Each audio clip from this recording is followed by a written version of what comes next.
আপনি কি কখনো ভেবে দেখেছেন সান্তা ক্লজরা সবসময় লাল পোশাকেই পরে কেন? আর সত্যি কি একটা কাগজকে 42 বার ভাঁজ করলে সেটা চাঁদের দূরত্ব অতিক্রম করে ফেলবে? তাহলে দেখো, তুমি যদি একটা কাগজকে 42 বার ফোল্ড করতে পারো তাহলে তার পুরুত্ব এতটাই বেড়ে যাবে যে সেটা চাঁদের থেকেও বেশি দূরত্ব অতিক্রম করে ফেলবে। এই কথাটা তুমি নিশ্চয়ই অনেক জায়গায় শুনেছো, এমনকি কাগজ ভাঁজ করার চেষ্টা করে দেখেছো। কিন্তু সত্য কথা বলতে তুমি 7 থেকে 8 বারের বেশি কাগজ ভাঁজ করতে পারোনি, কারণ বাস্তবে কোনো কাগজকে 42 বার ভাঁজ করা প্রায় অসম্ভব। ধরা যাক একটি কাগজের পুরুত্ব 0.01 সেন্টিমিটার।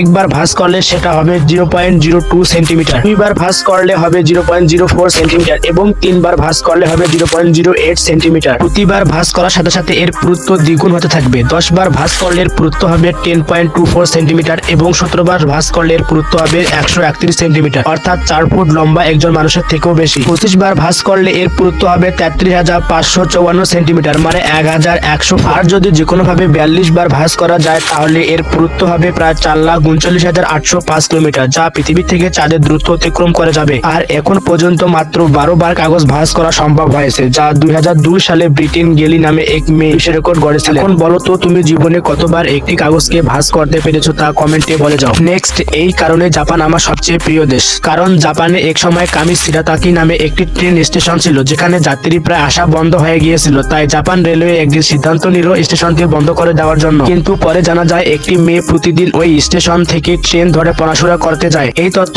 জানার পরে জাপান রেলওয়ে তাদের সিদ্ধান্ত বদলে ফেলে। শুধু এই একটি মেয়ের জন্য প্রতিদিন ট্রেন আসতো, তাকে নিয়ে যেত এবং আবার ফিরিয়ে দিয়ে যেত। 2016 সালে যখন মেয়েটি গ্রাজুয়েট শেষ হয় তখন স্টেশনটি সম্পূর্ণরূপে বন্ধ করে দেওয়া হয়। এতে বোঝা যায় জাপান শিক্ষাকে কতটা গুরুত্ব দেয়।